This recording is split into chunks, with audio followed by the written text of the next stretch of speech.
But it is also possible that the inflation and labor market are broadly in balance and consistent with maximum employment. Inflation has eased significantly from its highs in mid-2022, but remains somewhat elevated relative to our 2% longer-run goal. Estimates based on the Consumer Price Index and other data indicate that total PCE prices rose 2.5% over the 12 months ending in June, and that, excluding the volatile food and energy categories, core PCE prices rose 2.7%. These readings are little changed from the beginning of the year, although the underlying composition of price changes has shifted. Services inflation has continued to ease, while increased tariffs are pushing up prices in some categories of goods. Near-term measures of inflation expectations have moved up on balance over the course of this year on news about tariffs, as reflected in both market-based and survey-based measures. Beyond the next year or so, however, most measures of longer-term expectations remain consistent with our 2% inflation goal. Our monetary policy actions are guided by our dual mandate to promote maximum employment and stable prices for the American people. At today's meeting, the committee decided to maintain the target range for the federal funds rate at 4.25% to 4.5%, and to continue reducing the size of our balance sheet. We will continue to determine the appropriate stance of monetary policy based on the incoming data, the evolving outlook, and the balance of risks. Changes to government policies continue to evolve, and their effects on the economy remain uncertain. Higher tariffs have begun to show through more clearly to prices of some goods, but their overall effects on economic activity and inflation remain to be seen. A reasonable base case is that the effects on inflation could be short-lived, reflecting a one-time shift in the price level. But it is also possible that the inflationary effects could instead be more persistent, and that is a risk to be assessed and managed. Our obligation is to keep longer-term inflation expectations well anchored and to prevent a one-time increase in the price level from becoming an ongoing inflation problem. For the time being, we're well positioned to learn more about the likely course of the economy and the evolving balance of risks before adjusting our policy stance. We see our current policy stance as appropriate to guard against inflation risks. We're also attentive to risks on the employment side of our mandate. In coming months, we will receive a good amount of data that will help inform our assessment of the balance of risks and the appropriate setting of the federal funds rate. At this meeting, the committee continued its discussions as part of our 5-year review of our monetary policy framework. We focused on potential revisions to our statement on longer-run goals and monetary policy strategy, and are on track to wrap up any modifications by late summer. The Fed has been assigned 2 goals for monetary policy: maximum employment and stable prices. We remain committed to supporting maximum employment, bringing inflation sustainably to our 2% goal, and keeping longer-term inflation expectations well anchored. Our success in delivering on these goals matters to all Americans. We understand that our actions affect communities, families, and businesses across the country. Everything we do is in service to our public mission. We at the Fed will do everything we can to achieve our maximum employment and price stability goals. Thank you. I look forward to your questions. Thanks, Chair Powell. There's a lot of lean in the markets, and not to mention out of the administration for a rate cut now in September.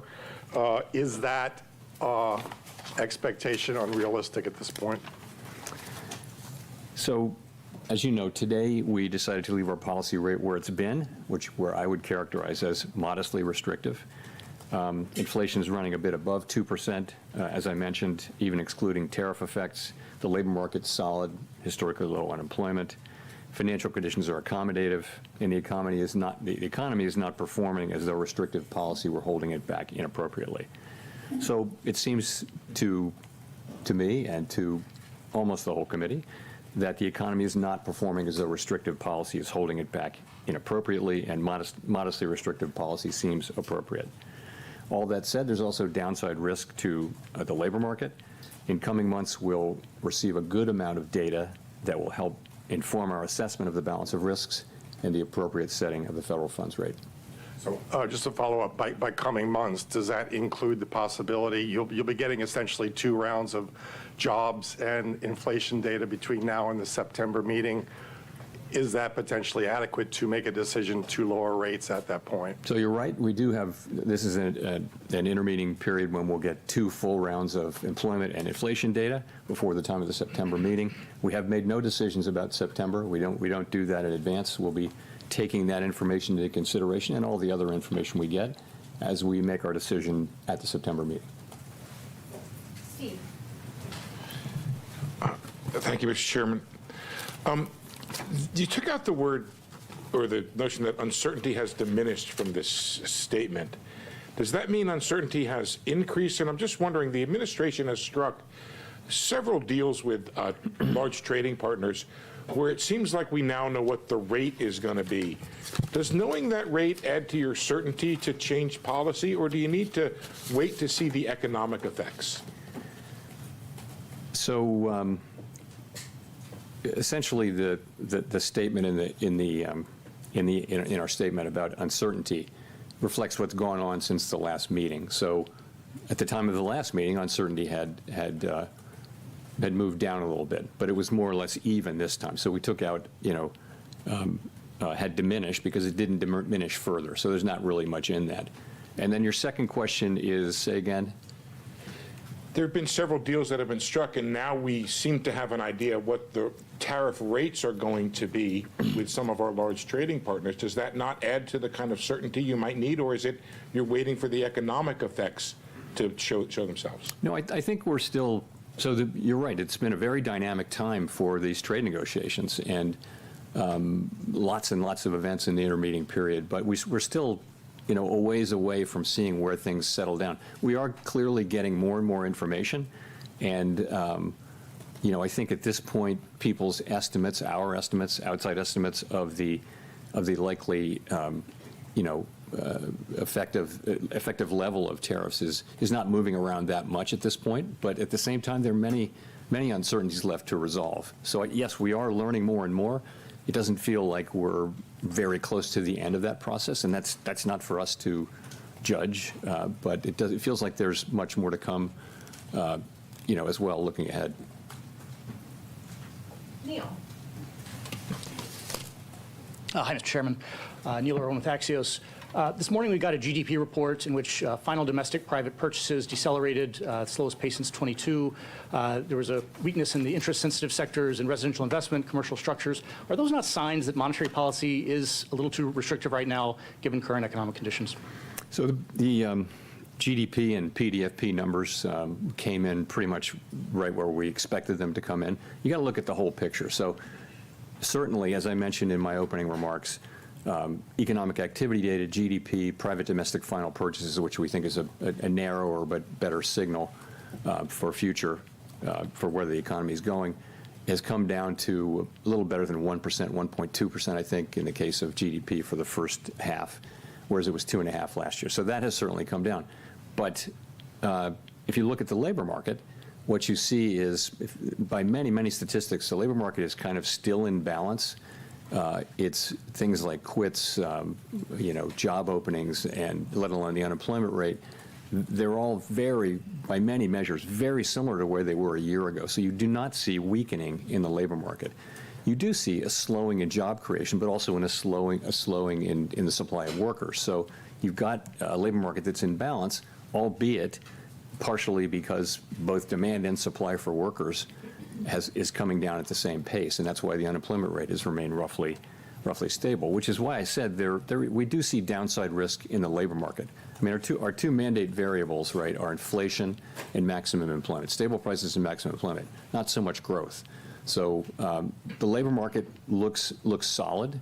Inflation is above target, and even if you look through the tariff effects, we think it's still a bit above target, and that's why our stance is where it is. But as I mentioned, our policy rate had stood at 5.25% to 5.5% for more than a year. That restrictive policy stance was appropriate to help bring down inflation and to foster a sustainable balance between aggregate demand and supply. Inflation had moved much closer to our objective, and the labor market had cooled from its formerly overheated state. Upside risks to inflation had diminished, but the unemployment rate had increased by almost a full percentage point, a development that historically has not occurred outside of recessions. Over the subsequent 3 Federal Open Market Committee meetings, we recalibrated our policy stance, setting the stage for the labor market to remain in balance near maximum employment over the past year.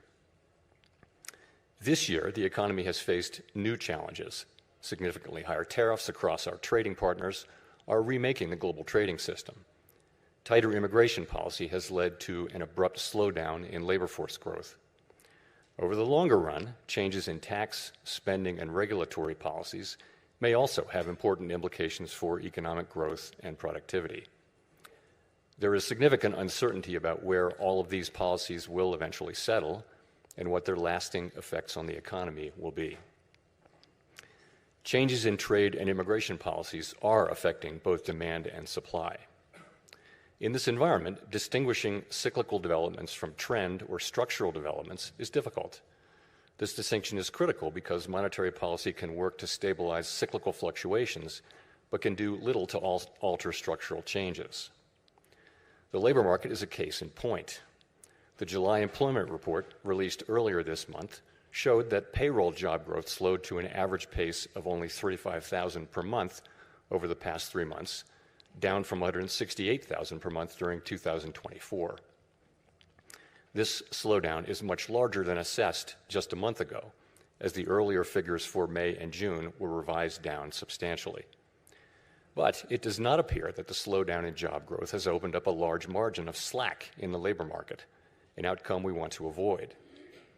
The unemployment rate, while edging up in July, stands at a historically low level of 4.2%, and has been broadly stable over the past year.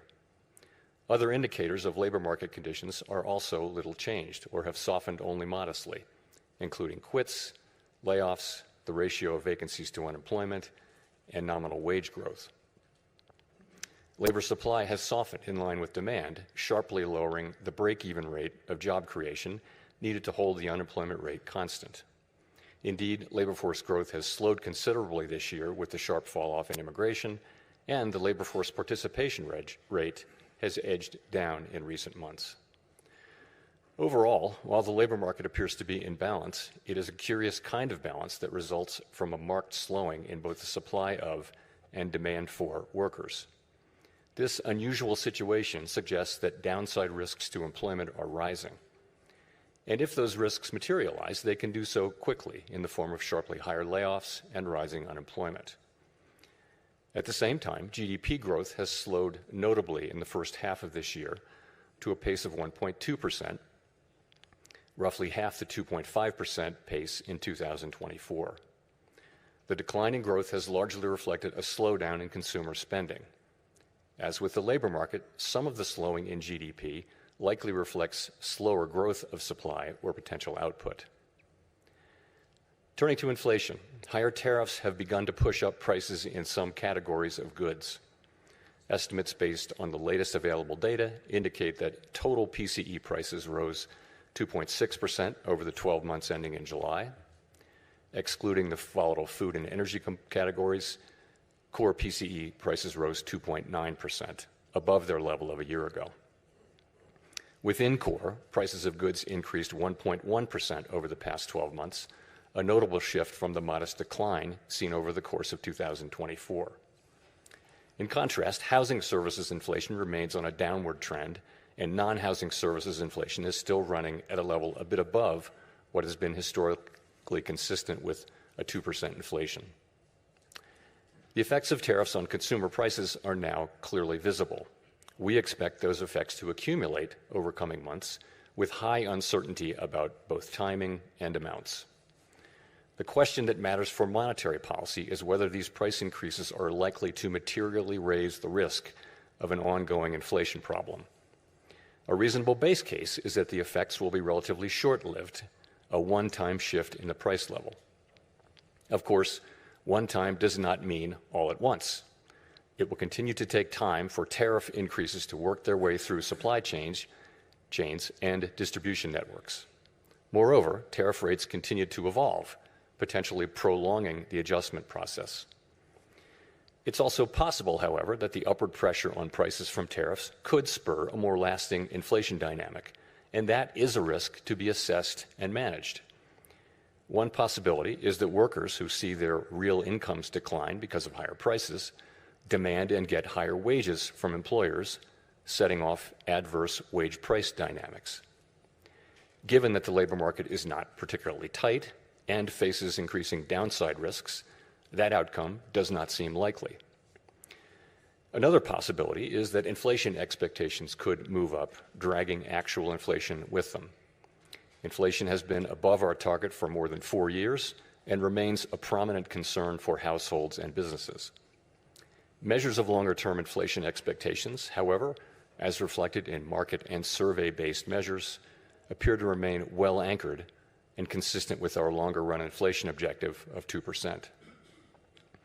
Of course, we cannot take the stability of inflation expectations for granted.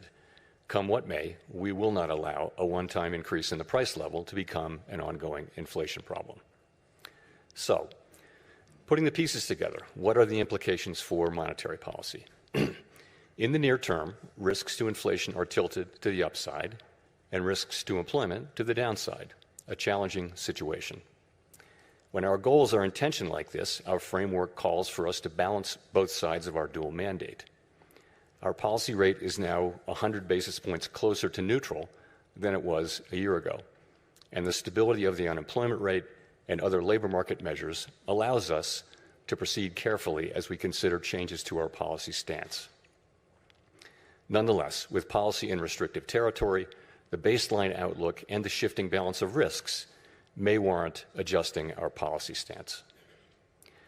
Monetary policy is not on a preset course. FOMC members will make these decisions based solely on their assessment of the data and its implications for the economic outlook and the balance of risks.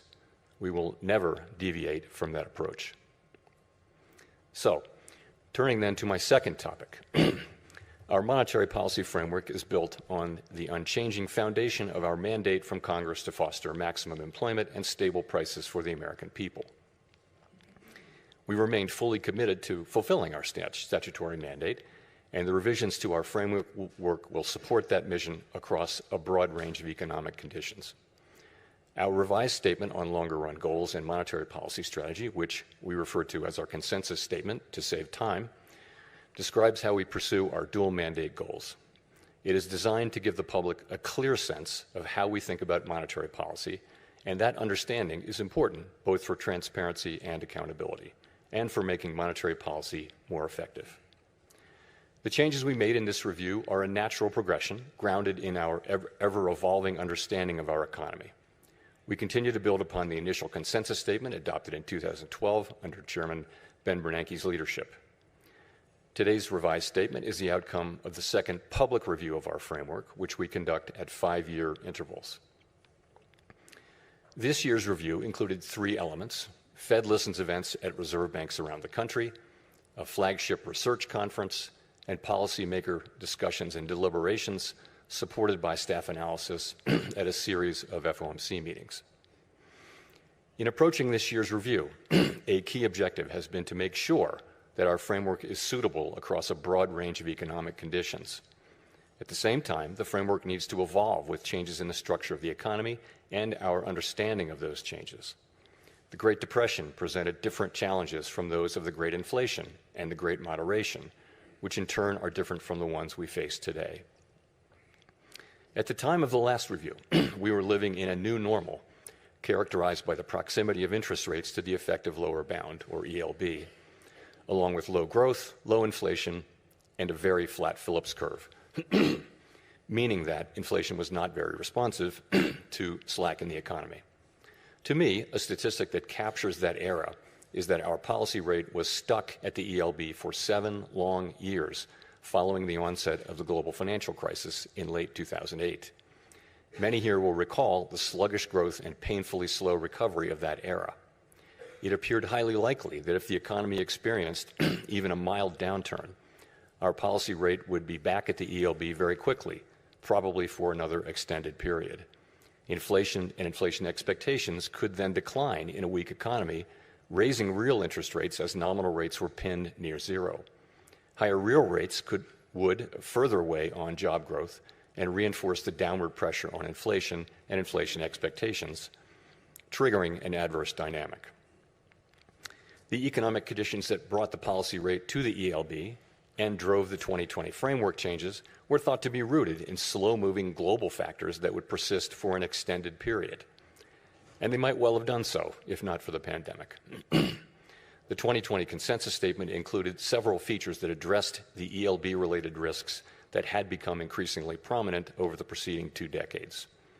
We emphasized the importance of anchored inflation, longer-term inflation expectations, to support both our price stability and maximum employment goals.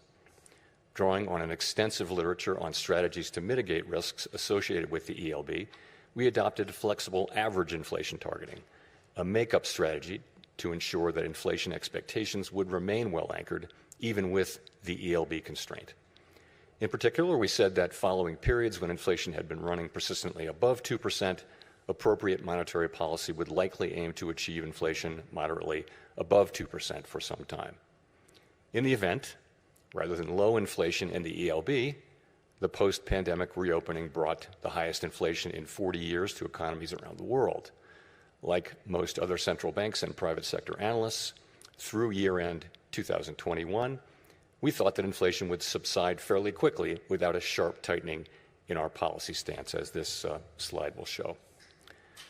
When it became clear this was not the case, we responded forcefully, raising our policy rate by 5.25 percentage points over 16 months. That action, combined with the unwinding of pandemic supply disruptions, contributed to inflation moving much closer to our target without the painful rise in unemployment that has accompanied previous efforts to counter high inflation. This year's review considered how economic conditions have evolved over the past 5 years. During this period, we saw that the inflation situation can change rapidly in the face of large shocks. In addition, interest rates are now substantially higher than was the case during the era between the global financial crisis and the pandemic. With inflation above target, our policy rate is restrictive, modestly so in my view. We cannot say for certain where rates will settle out over the longer run, but their neutral rate may now be higher than during the 2010s, reflecting changes in productivity, demographics, fiscal policy, and other factors that affect the balance between saving and investment. During the review, we discussed how the 2020 statement's focus on the ELB may have complicated communications about our response to high inflation. We concluded that the emphasis on an overly specific set of economic conditions may have led to some confusion, and as a result, we made several important changes to the consensus statement to reflect that insight. First, we removed language indicating that the ELB was a defining feature of the economic landscape.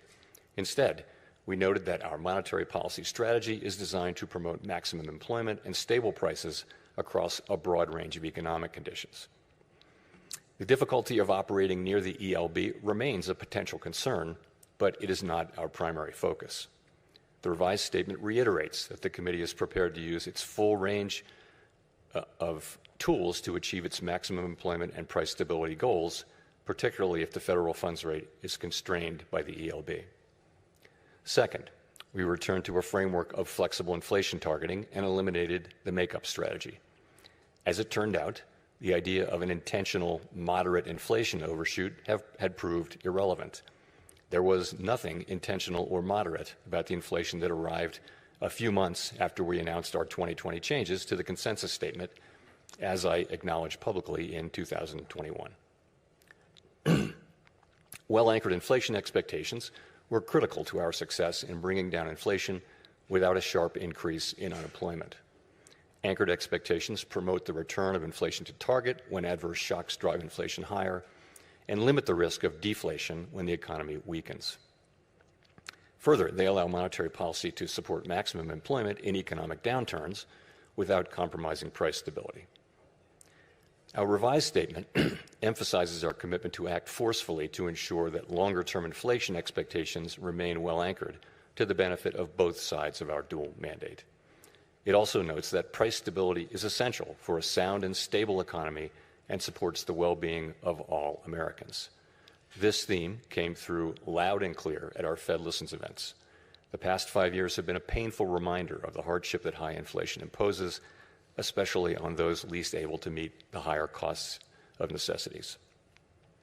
Third, our 2020 statement said that we would mitigate shortfalls rather than deviations from maximum employment. The use of shortfalls reflected the insight that our real-time assessments of the natural rate of unemployment, and hence of maximum employment, are highly uncertain. The later years of the post-global financial crisis recovery featured employment running for an extended period above mainstream estimates of its sustainable level, along with inflation running persistently below our 2% target. In the absence of inflationary pressures, it might not be necessary to tighten policy based solely on uncertain real-time estimates of the natural rate of unemployment.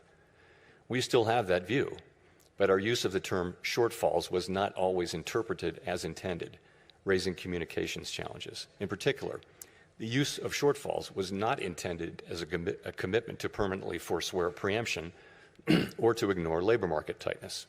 Accordingly, we removed shortfalls from our statement. Instead, the revised document now states more precisely that the committee recognizes that employment may run at times above real-time assessments of maximum employment without necessarily creating risks to price stability. Of course, preemptive action would likely be warranted if tightness in the labor market or other factors pose risks to price stability. The revised statement also notes that maximum employment is the highest level of employment that can be achieved on a sustained basis in a context of price stability. This focus on promoting a strong labor market underscores the principle that durably achieving maximum employment fosters broad-based economic opportunities and benefits for all Americans. The feedback we received at Fed Listens events reinforced the value of a strong labor market for American households, employers, and communities. Fourth, consistent with the removal of shortfalls, we made changes to clarify our approach in periods where our employment and inflation objectives are not complementary. In those circumstances, we will follow a balanced approach in promoting them. The revised statement now more closely aligns with the original 2012 language. We take into account the extent of departures from our goals and the potentially different time horizons over which each is projected to return to a level consistent with our dual mandate. These principles guide our policy decisions today, as they did in the 2022 to 24 period, when the departure from our 2% inflation target was the overriding concern. In addition to these changes, there is a great deal of continuity with past statements. The document continues to explain how we interpret the mandate Congress has given us and describes the policy framework that we believe will best promote maximum employment and price stability. We continue to believe that monetary policy must be forward-looking and consider the lags in its effects on the economy. For this reason, our policy actions depend on the economic outlook and the balance of risks to that outlook. We continue to believe that setting a numerical goal for employment is unwise because the maximum level of employment is not directly measurable and changes over time for reasons unrelated to monetary policy. We also continue to view a longer-run inflation rate of 2% as most consistent with our dual mandate goals. We believe that our commitment to this target is a key factor, helping keep longer-term inflation expectations well anchored. Experience has shown that 2% inflation is low enough to ensure that inflation is not a concern in household and business decision-making, while also providing a central bank with some policy flexibility to provide accommodation during economic downturns. Finally, the revised consensus statement retained our commitment to conduct a public review roughly every 5 years. There's nothing magic about the 5-year pace. That frequency allows policymakers to reassess structural features of the economy and to engage with the public, practitioners, and academics on the performance of our framework. It is also consistent with several global peers. To wrap up, I want to thank President Schmid and all of his great Kansas City staff who work so diligently to host this outstanding event annually, counting a couple of virtual appearances during the pandemic. This is the 8th time I've had the honor to speak from this podium. Each year, this symposium offers the opportunity for Fed leaders to hear ideas from leading economic thinkers and focus on the challenges we face. The Kansas City Fed was very wise to lure Chair Volcker here to this national park more than 40 years ago and I am so proud to be part of that tradition. Thank you very much.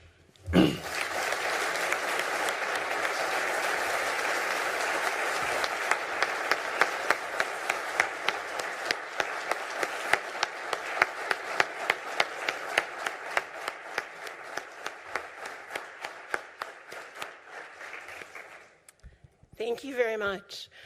We'll move into the presentations. So I want to allow a minute for all of the members of the press to go